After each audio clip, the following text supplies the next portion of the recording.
Okay, we have the Boral Load and Chamber Azure Lane-ish field centers up for those of you that are interested. You get a set of both of these. They are not double-sided. They are individual. I'll leave a link down below so you can grab your sales. Pass on over to Market Watch, shall we? Make sure you guys smash the living crap out of that subscribe button so you guys don't miss out more else content. You remember Visor Shock, right? Well, we talked about this. This showed up in a Illusion Chimera build with the Fallen Valbaz stuff. And, of course, the DR version is the one that has been kind of spinning out of control here. Yeah. I mean, we're just reporting on it, covering it, talking about that, you know, this did have some meta application. I mean, remember, on Summon, all right, normal flipped or special summon, we didn't have to errata that and clean that up a little bit. It's just return all set cards on the field to their owner's respective hands. So technically, if a Book of Eclipse resolves and sets everything, then you could technically tribute summon this, summon it, Monster Reborn it, however you want, and it just returns everything that's set to the field. So monsters and spells and traps. You got a couple of good applications with this right now in the format. And I think it's actually pretty cool to see. Also, it's a Dark Fiend, so you got some extra synergy with this. And the Speed Duel version is a little bit up as well. To be fair, this was from the Twisted Nightmares Speed Duel deck, which hardly anybody opened as it was. So yeah, this is a cute little side deck trend right now. Actually, I'm extremely excited to actually see that this is actually doing something. And of course, boy oh boy, how many times is it at this point in time that we have to talk about Chimera, the Flying Mythical Beast? We're down to 21 listings, which means more of these did populate. Actually, as of this morning, just like 12 hours ago, 14 hours ago, 24 hours ago? Yeah, 24 hours ago. These were at like $39-ish. So these have been, people have been repopulating these throughout the day and pushing them back down. But as you can very clearly see here, the market is eating this card up. People are looking at the Illusion Chimera stuff right now. They're seeing how good or how much, you know, they've enjoyed this, and they are, you know, going up. Now, there is also this thing, and I'm just going to do a re-checkaroonie here. Your lowest verified is 99 from Ideal. They have two of them, and you're up to 130. Excuse me, you're up to 140 because these are German here.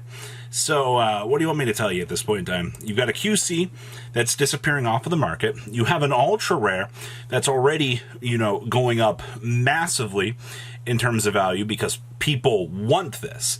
All right, and once again, I mean, this is the hot new meta deck at the moment, and I don't blame people for wanting this. I actually think that it's kind of cool that we have seen the Illusion stuff take off in the way that it has been, especially, you know, you've got King Tiger Wang, who that's seeing side deck play with this.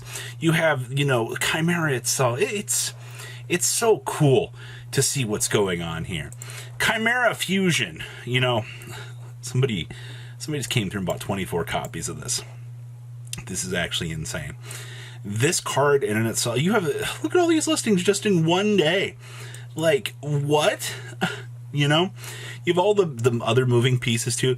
I think Konami actually did a good thing by making this stuff, you know, lower rarity and more available, because I could have only imagined what would happen if this would have been an ultra rare. This would have exceeded expectations just like Chimera. The fact that we've already got an ultra rare sitting at $30, I mean, it's not doing people any favors. So, okay. Ignite Crusade. Actually, Ignite cards in general. I don't know. This was brought up by a couple people as of recently. They're like, hey, Robbie, you know, kind of keep an eye on Ignite stuff. And I'm like, I get that it's a cool engine in terms of, you know, the Fire Warrior aspect of things that you can do things with. But actually, I assume that, okay, that's $4. Templars, still dollars. Is it just the one that's worth money? Reload's 50 cents. Okay, yeah. Most of this is worth nothing. Interesting. Well, I guess you can get an entire Ignite core for nothing. But the fact that, once again, you look at this and you're like, hey, you know, like, there is value here. There is something, a substance, I guess. Drake and Knight, Draco Quest. We've been following the Ghost Rares for a little bit. I see mod plays haven't moved fairly recently. And yeah, these do crater up. I don't really care about that too much. Evidently the ulti has been the best thing since sliced bread. No, fairly doesn't look like getting ulti for like $25. Doesn't look like we've had any real movements on that. Secret Rares coming in about $4. Supers 50 cents. Goes from at least the cards widely available. You can buy the tin for $180 plus. Okay. Now this is a ride. I don't know how many people actually paid attention to Metal Silver Armor. This thing hasn't had a printing since DR1. I don't know why. As long as you control the monster equipped with this card, your opponent cannot use the effect of a spell trap card monster effect that specifically designates one monster, including monsters in the graveyard, other than the equipped monster as a target. Yeah, that's right. Somebody just bought a near mint for $10 for this. I don't know you want me to tell you about this. I think that this is stupid. That this...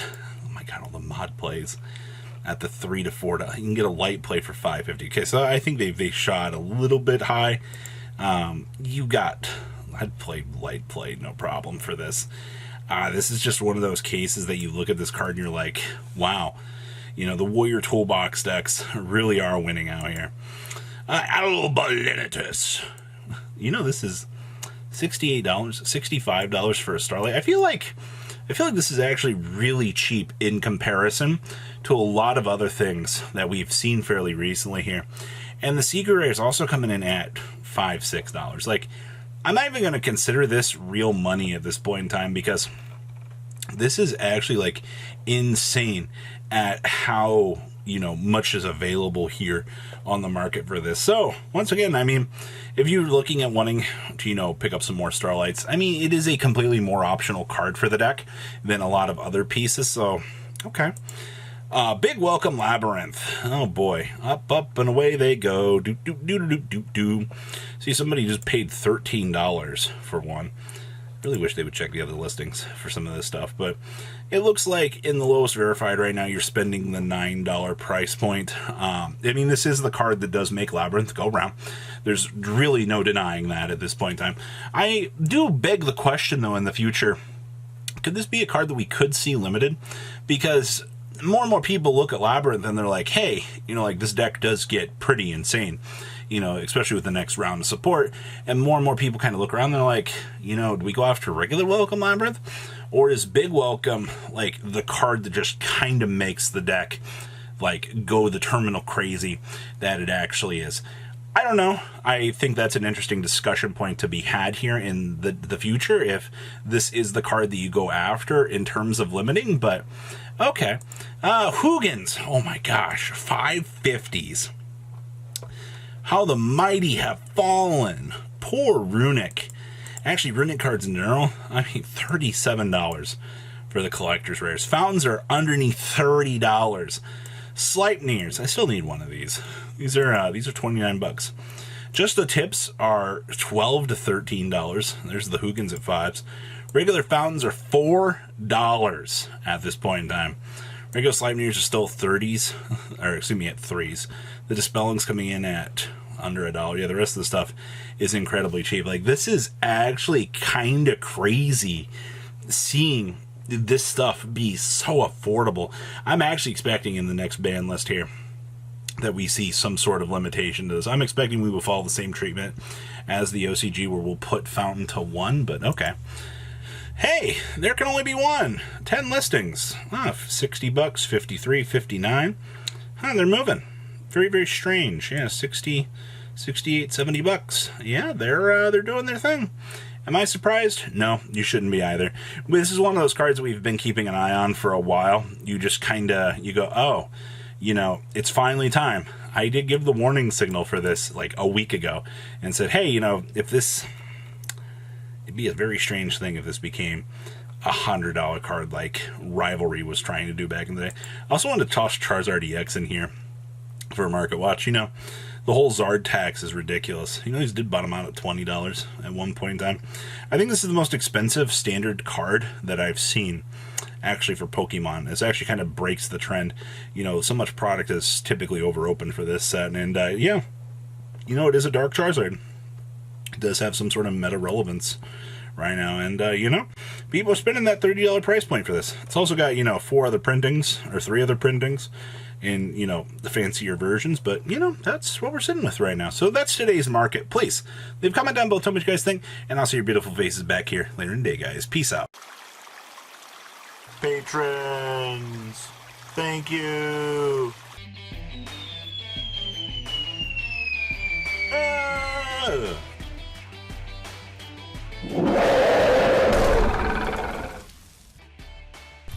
Thank you so much for watching. Check out these other videos.